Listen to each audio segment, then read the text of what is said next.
अगर भारत में किसी राजनीतिक पार्टी के सबसे बुरे दिन चल रहे हैं तो वो समाजवादी पार्टी है। अखिलेश भाई साहब का 2017 से पहले का एक बार सफाई फंक्शन देख लीजिए और ये 2025 का फंक्शन।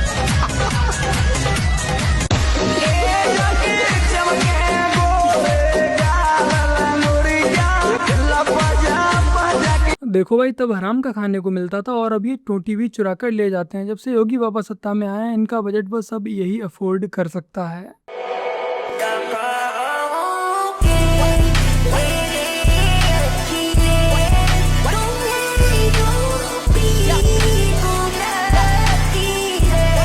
देख रहे हो उन्होंने, ये अंधभक्त नहीं, ये तो नासा के वैज्ञानिक हैं।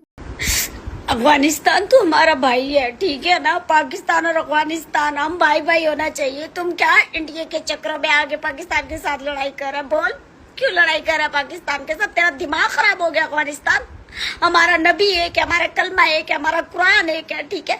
तो आपस में लड़ाई करेगा? तेरा दिमाग खराब है। हम नहीं चाहते कि अफगानिस्तान के लोग मरे, ठीक है ना, क्योंकि वो हमारे मुसलमान भाई रहते हैं। हम नहीं चाहते कि वो पाकिस्तानी फोर्सेस उनको मारे। इतना तो बाटला हाउस के एनकाउंटर पर सोनिया गांधी भी नहीं रोई थी जितना ये बेचारी रो रही है। ना मुझे केजरीवाल से मतलब है, ना मुझे मोदी से मतलब है, ना मुझे राहुल गांधी से। मेरे को काम से मतलब है भाई, रोजगार मिले देश में, देश की विकास हो। कितना पढ़े आप? मैं सिर्फ अपने लिए सोचूं, मैं सिर्फ अपने लिए सोचूं। नहीं, आप एजुकेशन बड़ी 12th पास हूं, 12वीं पास। कौन सी साइड से हो? यहाँ से साइड से, मैं सीबीएसई से किया हूं। अरे साइड 12वीं पास। मैं बिहार से हूं। नहीं है तो बिहार में आर्ट साइड, कॉमर्स साइड कुछ होगी नहीं, साइंस साइड होगी नहीं। कौन कौन सब्जेक्ट बता दीजिए? छोड़िए, मैं जो बता सब्जेक्ट बताइए। सब्जेक्ट छोड़िए ना, आप कौन होते पूछने वाले? क्यों आप बता दें? आप 12वीं पास है तो क्यों नहीं पूछेंगे आपसे? 12वीं पास है, वो कौन सा? वो ये कौन है? ये तो सबको रोजगार मिलना चाहिए, सबका रोजगार पर हक है। लेकिन यदि आप 12th पास हैं और आपको ये भी नहीं पता कि आप पर कौन सा सब्जेक्ट था, तब आप ऐसे ही रोजगार के लिए भीख मांगते हुए नजर आएंगे। Especially the girl child at night time, they should not be allowed to come out in the outside. They have to protect themselves also. There is a forest area. ममता दीदी जो कि खुद महिला, उनका कहना है कि लड़कियां रात को बाहर ना निकले, उन्हें ही खुद को सुरक्षित रखना पड़ेगा। ममता दीदी की ये बात सुनकर मुझे एक कॉमेडियन है, उनकी ये वीडियो क्लिप याद आ गई। देखो यार, क्रिमिनल तो क्राइम करेगा ही, तुम सतर्क क्यों नहीं रहते हैं? अब तुम लोग अपनी बॉडी लेके बाहर घूमोगे तो क्रिमिनल तो काट ही देगा ना, वो तो बेचारा अपना काम कर रहे हैं। पश्चिम बंगाल में एक प्राइवेट कॉलेज की एमबीबीएस की छात्रा बाहर टहल रही थी और उसके बाद 3 शांति दूत जिहादी उस लड़की को अगवा कर लेते हैं। उसकी जो सहेली होती है वो उसे छोड़कर डर के मारे भाग जाती है। जो जिहादी होते हैं वो उस लड़की को पास के जंगल में ही ले जाकर उसका सामूहिक बलात्कार करते हैं और उसके बाद किसी को बताने पर जान से मारने की धमकी देते हैं। वह उससे उसका फोन भी छीन लेते हैं और फोन वापस देने के लिए उससे रुपए मांगते हैं। और जो आरोपी हैं उनकी पहचान शेख रियाउद्दीन, शेख फिरदौस और अप्पू के रूप में हुई है, जिसमें से 2 बलात्कारी अभी फरार चल रहे हैं। और उधर पश्चिम बंगाल की जो सीएम है ममता बनर्जी, खुद एक महिला होते हुए अपराधियों पर कार्रवाई करने की जगह लड़कियों को ही नसीहत दे रही हैं कि वो रात में बाहर ना निकलें। आज हमारे देश में जैसे जैसे जिहादियों की संख्या बढ़ती जा रही है, वैसे ही इस देश के जो आम नागरिक हैं वो असुरक्षित महसूस कर रहे हैं। दिवाली पर बहुत सावधानी रखें और ज्ञान ना पेलें। दूसरे मजहब के लोगों से हमारा यही है कि पटाखों पे अपना ज्ञान ना पेलें, क्योंकि हम आपके ना तो बकरीद पे ज्ञान पेलते हैं, ना हम आपके ताजिया पर ज्ञान पेलते हैं। तो आप होली दिवाली पर हमें ज्ञान ना पेलें। और यहाँ के जो अभिनेता हैं उनसे भी हम कहेंगे दीपावली ये पटाखे कम जलाने चाहिए। ये बात सही है, प्रदूषण होता है, ये बात सही है, लेकिन ये बात केवल दीपावली पर अपना ज्ञान ना पेलें। ये हमारी प्रार्थना है और अपील है, क्योंकि हम तो पटाखे फोड़ेंगे। बहुत से लोग सोशल मीडिया पर इस समय ये ज्ञान दे रहे हैं कि धीरेन्द्र शास्त्री को इस तरह की भाषा का उपयोग नहीं करना चाहिए, अपने शब्दों में थोड़ा संयम बरतना चाहिए। और ये ज्ञान वही लोग दे रहे हैं जो दिवाली पर अक्सर पटाखों को लेकर ज्ञान देते हुए नजर आते हैं। बिना बुरके के, बिना काले टेंट के पाकिस्तान की महिलाएं क्रिकेट खेलती हैं और पैसे कमाती हैं तो वो हलाल है, लेकिन उसी क्रिकेट को बिना बुरके के देखना, बिना काले टेंट के देखना हराम है। वाह भाई वाह। चचा, जहाँ पर 2-4 पैसे कमाने को मिलते हैं वहाँ पर सब जायज़ है। दिवाली पर ये पटाखे भी बेच लेंगे, होली पर रंग भी बेच लेंगे।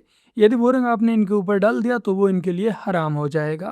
जो मतलब हमारी कौम के लोग हैं, मुसलमान लोग हैं, उन्होंने बरसों से मतलब 1-2 साल से इजराइल के प्रोडक्ट लेना बंद कर दिए। हम ना उनकी थम्स अप पीते हैं, ना उनका साबुन लगाते हैं, ना, क्योंकि आपको पता है नरसंहार कर रहा है। तो इसी तरह से आप भी इंग्लैंड और ब्रिटेन और ये जो जहाँ जहाँ से आता है, और आपके वहाँ के जो इंजीनियर बन के वहाँ चले जाते हैं ना, वहाँ की नौकरी करते हैं, उन लोगों को बड़ा, आपके आने से नहीं, अपने यहाँ से। आपका देश अलग नहीं, हमारा देश एक ही है। क्या है, हम सब हमारा देश अलग ही है। बार-बार बोल रहे हैं, आप यहाँ से चले जाते हैं। अपना देश बोलिए, हम सब बोलो, अपना देश बोलिए, अपना देश, हमारा अपना ही बोलिए, बोलिए, मानिए हिंदुस्तान हमारा देश है। तुम कितनी भी उसमें कीड़े निकाल लो, मुसलमान ना यहाँ से जाएंगे और यहीं तुम्हारी छाती पे मूंग डलेंगे जिंदगी भर। अरे भाभी, जो बात दिल में थी वो जुबान पर आ ही गई कि हम तुम्हारी यानी कि हिंदुओं की छाती पर मूंग दलेंगे। बात कहाँ की हो रही थी और इसने लॉजिक कहाँ का लगा दिया आकर।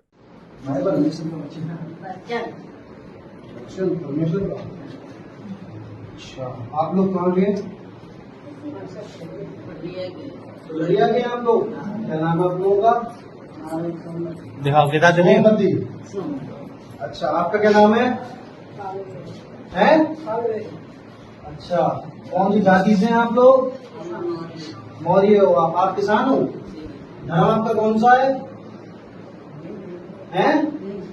तो आप ये क्यों सुन रहे हो?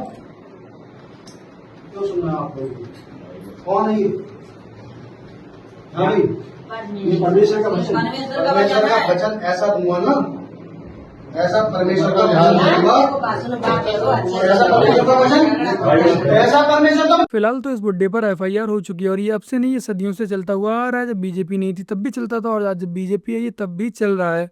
बस फर्क सिर्फ इतना है कि जब बीजेपी सत्ता में नहीं थी जो लोग इन पर कार्रवाई करते थे उल्टा उन पर ही कार्रवाई हो जाती थी, लेकिन आज ये धर्मांतरण करने वालों पर ही कार्रवाई हो रही है। आपको किसी से भी कुछ लेने की आवश्यकता नहीं है, ठीक है। बहुत सारे लोग आएंगे, तरह तरह के प्रलोभन देंगे। जैसा कि अरविंद ने बताया, एक आदमी हर बार आता है, रोज आता है और आपको कभी आइसक्रीम दे रहा है, कभी चॉकलेट दे रहा है, कभी कोई चीज दे रहा है। आपसे कल को वो आके ये कहे कि कौन से भगवान को मानते हो, क्या करते हो, बहुत सारी तरह की चीजें बोलेगा। तो आपको पता ना क्या कहना है। हम सनातनी हैं और सनातनी रहेंगे। क्या है? सनातनी और सनातनी रहेंगे। बहुत बढ़िया, ताली बजाओ इसके लिए, ठीक है। तो हम सनातनी हैं, हमें किसी की बात पे नहीं आना है। मैं तुम्हारे लिए हर चीज कर रहा हूँ कि नहीं कर रहा हूँ? तुम स्कूल में पढ़ रहे हो, तुम्हें हर दीपावली पे अभी तक कपड़े दिए कि नहीं दिए? हर त्योहार पे मिठाई फटाके सब जो हो सकता है वो मैंने किया कि नहीं किया? हमें किसी की बातों में नहीं आना है। ये दीपावली भी हम आपके साथ धूमधाम से मनाएंगे। आपके पास रोज शाम को एक आदमी आता है ना गाड़ी से, कभी आपको आइसक्रीम देता है, कभी क्या देता है, कभी क्या देता है। उस टॉपिक पे हम बाद में बात करेंगे इन बच्चों से। मैं जमीनी स्तर पे जुड़ा हुआ हूँ। कहीं पर भी इस तरीके की चीज़ें जहाँ पर मैं कर रहा हूँ वहाँ मैं नहीं होने दूंगा, और उसके लिए मुझे आपके सहयोग की आवश्यकता है। अगर मैं चाहूँ तो उनको कहकर मैं इन सभी बच्चों के लिए ड्रेस, फटाके, मिठाई की व्यवस्था करवा सकता हूँ, लेकिन मैं मेरे साथ जितने भी सनातनी लोग जुड़े हुए हैं उनसे यही रिक्वेस्ट करूँगा कि आप सहयोग करें। आप सीधा हमको वस्तु भेजें, सामग्री भेजें। हमें आपके पैसे की आवश्यकता नहीं है, हमें सिर्फ वस्तु, सामग्री, फटाकी, मिठाई की आवश्यकता है। 20 अक्टूबर से पहले कोशिश करें कि आप हम तक भिजवा सकें। आप भिजवाएंगे तो हम इनके साथ दीपावली मनाएंगे। दीपावली के लिए जो अच्छा मैं इनके लिए कर सकता हूँ अच्छा करने की मैं कोशिश करूंगा।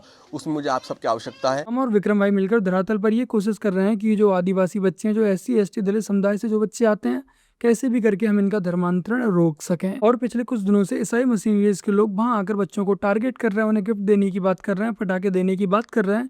यहाँ तक कि उन लोगों ने विक्रम भाई से भी संपर्क किया था। मैं आपको छोटी सी ऑडियो सुनाता हूँ, एक बार आप लोग इसे ध्यान से सुनिएगा। थोड़ा सा इम्पोर्टेंट था, क्योंकि क्या है कि अभी 2 NGO हैं जो 6 अक्टूबर से मुझे कांटेक्ट कर रहे हैं, रीच करने की कोशिश कर रहे हैं। बोल रहे कि दिवाली के कितने बच्चे हैं आपके, हम कर देंगे, ये कर देंगे। तो मैंने कहा नहीं, जहाँ तक मैं हूँ तहाँ तक तो कोशिश करूँगा कि मैं ही करूँ, क्योंकि एक बार उनको अंदर घुसा तो बहुत सारी प्रॉब्लम होगी। और गाँव के भी लोग कह रहे हैं कि अगर आपसे नहीं हो रहा है इतने बच्चों का तो इनको बोल दो, ये कर दो। तो मेरी कोशिश यही है कि मैं 350 जो बच्चे हैं उनके लिए मैं खुद ही करूँ, मशीनरी के एजेंट को इन्वॉल्व नहीं करूँ।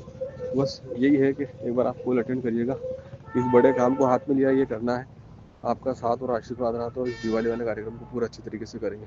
तो प्लीज़ दुर्गेश भैया कॉल जरूर करिएगा। और वहाँ के कई लोकल लोग इनकी बातों से मैनिपुलेट हो चुके हैं। उनका कहना है कि भैया इसमें गलत क्या, वो ठीक ही तो कर रहे हैं। बच्चों को कपड़े दे रहे हैं, किताबें दे रहे हैं, गिफ्ट दे रहे हैं, पटाखे दे रहे हैं, यहाँ तक कि अपने स्कूल में फ्री शिक्षा देने की बात तक कर रहे हैं। लेकिन ये लोग इनकी इस चाल को नहीं समझ पा रहे हैं कि ये सारा का सारा कर्म ये लोग सिर्फ और सिर्फ धर्मांतरण करने के लिए ही कर रहे हैं। आपको धीरे धीरे ईसाई बनने के लिए ही कर रहे हैं। तो मेरा आप लोगों से आग्रह है कि आप लोग 1 रुपए की भी मदद मत कीजिए, क्योंकि गरीबों के नाम पर अक्सर फ्रॉड होते रहते हैं और मैं भी ऐसे लोगों पर यकीन नहीं करता हूँ। तो इसीलिए मैं आप लोगों से 1 भी रुपए की मदद नहीं मांग रहा हूँ। मेरा आप लोगों से यही कहना है कि आप लोगों को डिस्प्ले पर ये जो नंबर शो हो रहा है, इस नंबर पर एक बार आप लोग कॉल कीजिए, वहाँ से उनका एड्रेस पूछिए, वहाँ और भी जानकारी लीजिए। आप लोगों से जो भी हो पाए पटाखे, मिठाइयाँ, कपड़े, जो भी आप अपनी तरफ से अपनी श्रद्धा के रूप में बच्चों को भेज सकें, तो इस एड्रेस पे आप लोग कुरियर करवा दीजिएगा। हमारा और विक्रम भाई का उद्देश्य इसके जरिए पैसा कमाने का बिल्कुल भी नहीं है। बस हमारा उद्देश्य ही कैसे भी इन गरीब बच्चों का, आदिवासी बच्चों का धर्मांतरण करने से रोका जा सके। अन्यथा आप लोगों ने देखा ही है कि ये लोग कैसे धर्मांतरण करने पर लगे हुए हैं। इस वीडियो में ही थोड़ी देर पहले मैंने आप लोगों को वो क्लिप दिखाई थी। अगर आज इन बच्चों को हमने सनातन के प्रति जागरूक कर दिया, सनातन की इनमें लौ जगा दी, तो आने वाले समय में ये सनातन के लिए अपने प्राण न्यौछावर करने से भी पीछे नहीं हटेंगे। तो एक बार आप लोग इस नंबर पे कॉल कीजिएगा या व्हाट्सएप पे मैसेज कीजिएगा और जितना हो सके हमारी मदद कीजिएगा। तो बस मेरे प्यारे भाई बहनों, आज की अपनी इस वीडियो में इतना ही। वीडियो को लाइक, शेयर, कमेंट और अपने इस चैनल को सब्सक्राइब आज से कर लीजिएगा। चलिए फिर मिलते हैं एक और नई वीडियो के साथ। तब तक के लिए जय हिंद, वंदे मातरम, जय श्री राम।